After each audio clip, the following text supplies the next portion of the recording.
BNP এবং জামাতের যে নেতাকর্মীরা আছে তারা জেলায় জেলায় থানায় থানায় পর্যায়ে আলাদা আলাদা করে ভোট চাচ্ছেন এবং যেই শাসানির ব্যাপারটি সেই শাসানোর ব্যাপারটি করছেন, এগুলি নিন্দাজনক, দুঃখজনক। আসলে এগুলা নিয়ে কথা বলে কোনো লাভ নাই। নির্বাচন কমিশনার বলতে যা আছে তাদেরকে আপনারা কিছু ললিপপ গিফট করতে পারেন ৯ তারিখে। তারা আসলে ললিপপ এবং লেবন জুস নিয়ে বসে থাকতে পারেন, তাদের দ্বারা কোনো কাজই হবে না। যেটুকু যা আদায় করার জনগণের আদায় করে নিতে হবে। ৯ তারিখ যদি শিক্ষার্থীরা বুঝতে পারেন তাদের দাবি দেওয়ার জায়গাটি, তাহলে এগুলা বন্ধ করার জন্য তাদেরকে মাঠে থাকতে হবে, ৯ তারিখ ভোট দিতে আসতে হবে। যদি ৩৫,০০০ শিক্ষার্থী ঢাকা বিশ্ববিদ্যালয়ে ৯ তারিখ ভোট দেয়, তাহলে এইসব ইকুয়েশন মাটিতে মিশে। আমি একরকম ডাক্তারদের অমতেই আজকে শারীরিকভাবে কথা বলতে সক্ষম হওয়া এখানে চলে এসেছি। এটি অন্য কোনো বড় পরিবর্তন ঘটাবে কিনা তা আমরা জানি না, কিন্তু আমার আসার জায়গাটি খুব সিম্পল। আমার সহযোদ্ধারা গত 5 দিন আমার অবর্তমানে আমার হয়ে যেই লড়াই করে গিয়েছেন, যেভাবে শেষ মানুষটি পর্যন্ত তাদের যে প্রচারণা, সেই প্রচারণা পৌঁছে দিয়েছেন, সেই জায়গা থেকে একটি কৃতজ্ঞতার জায়গা থেকে, সহযোদ্ধার যেই জায়গা সেই জায়গা থেকে আজ আমি উপস্থিত হয়েছি তাদের প্রতি কৃতজ্ঞতা জানাতে। এবং আমার এই উপস্থিতি যদি আমার সহযোদ্ধাদের মনে এক ফোঁটাও লড়াইয়ের প্রেরণা যোগায়, তাহলে সেটি আমার জন্য একটা বিশাল প্রাপ্তি। এবং সেটি যাতে আমার সহযোদ্ধাদের মধ্যে সেই লড়াইয়ের বোধ যাতে আমি সঞ্চার করতে পারি, সেটি সেই জায়গা থেকে আসলে এই ঝুঁকিটি নেওয়া এবং আজকে এখানে এসে উপস্থিত হওয়া। ভোটারদেরকে যা বলার অতীতেই বলা হয়েছে, ভোটারদেরকে নতুন করে কোনো কিছু বলার নাই। অনেক ধরনের সমালোচনা খুব নিয়মিতই হয়, সমালোচনাতে ভেঙে পড়ার বা আহত হওয়ার কোনো রকম জায়গা নেই। তবে যেই সমালোচনাটি খুবই হাস্যকর লাগলো সেটি হচ্ছে যে আসলে নির্বাচনী মাঠে এরকম একটি সময় আমি থাকছি না, কারণ হচ্ছে আমার আমি ইচ্ছাকৃতভাবে থাকছি না বা পরাজয় মেনে নিয়ে থাকছি না। আমরা হচ্ছে সেই মানুষ যারা বারবার ডাক্তারের পরামর্শ উপেক্ষা করে রাজপথে ফিরে ফিরে এসেছি।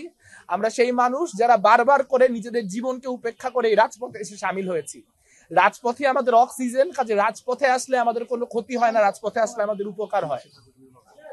আজ লড়াইয়ের শেষ দিন, একরকম 7 তারিখে প্রচারণার শেষ দিন।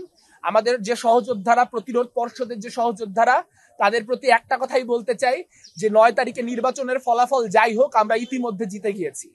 আমরা জিতে গিয়েছি এই কারণে, কারণ বাংলাদেশে যখন আমরা দেখতে পাই যে একটার পর একটা মাজার ভাঙা হয়, যখন আমরা দেখতে পাই যে মৃত মানুষের লাশ কবর থেকে তুলে পুড়িয়ে দেওয়া হয়, যখন আমরা দেখতে পাই একটার পর একটা মব আক্রমণ হয়, যখন আমরা দেখতে পাই একটার পর একটা মোরাল পুলিশিং হয়, তখন আমাদের উপস্থিতির কারণে আজকে প্রতিক্রিয়াশীলতম গোষ্ঠীগুলিকেও বলতে হচ্ছে যে ঢাকা বিশ্ববিদ্যালয় ক্যাম্পাসে রাত 12টা পর্যন্ত মেয়েদের হল ওপেন রাখতে হবে। সব থেকে প্রতিক্রিয়াশীলতম গোষ্ঠীকেও বলতে হচ্ছে ঢাকা বিশ্ববিদ্যালয়ে আর ধর্মকেন্দ্রিক যে বিভাজন, সেই বিভাজন চলবে না।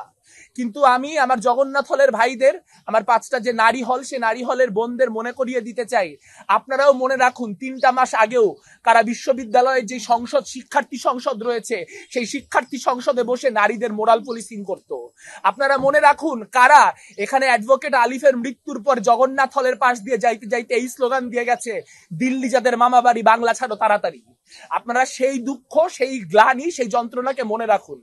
আমরা আহ্বান জানাতে চাই আমাদের অনাবাসিক ভাই বন্ধুদের প্রতি, আপনারা যাকে খুশি তাকে ভোট দিন, কিন্তু 9 তারিখ প্লিজ প্লিজ ভোট দিতে আসুন। আপনারা ভোট দিতে আসলে গোটা ইকুয়েশন বদলায় যাবে।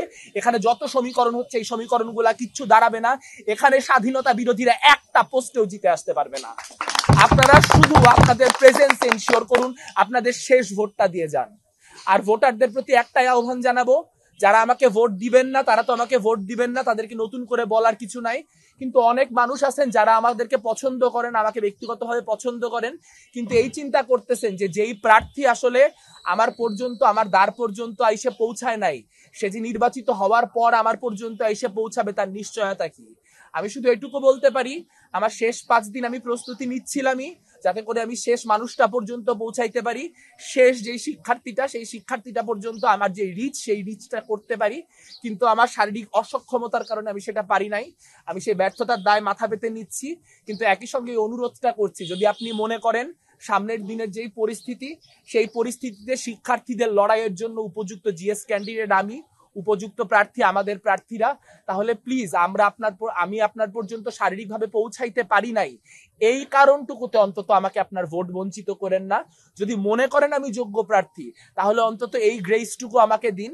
আমি সামনের দিনে জিতি আর হারি আপনাদের পর্যন্ত, এই বিশ্ববিদ্যালয়ের 40,000 শিক্ষার্থী পর্যন্ত জনে জনে পৌঁছানোর যেই দায়, সেই অঙ্গীকার, সেই ওয়াদা আমি এখানে বসে করলাম।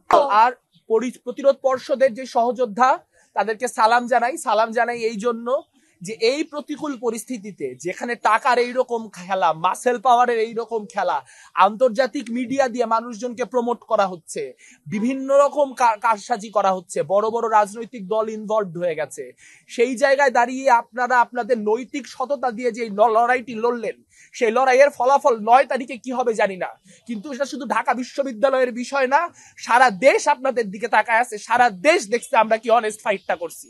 এবং মানুষ যখন লড়ে, সে লড়াইয়ের ফল সে পায়, আজ হোক কাল হোক। ওই কথাটাই বলতে চাই যে 9 তারিখে আমরা আশ্বাস রাখি, এখন আমরা বিশ্বাস রাখি যে আমরা বিজয়ী হব, কিন্তু আমরা বিজয়ী হই, পরাজিত হই, আমরা বিশ্বাস করি যে আমরা যেরকম ছিলাম রাজপথে, আমরা ঠিক সেরকম ভাবে প্রতিরোধের শক্তি হয়ে রাজপথেই থাকব। এবং যে ডাকসু যার দখলে যাক না কেন, রাজপথ যেমন হাসিনা আমলে আমাদের দখলে ছিল, ইউনূস আমলে আমাদের দখলে আছে, এই রাজপথ আমাদের রক্তে রঞ্জিত, এই রাজপথ আমাদেরই দখলে থাকবে।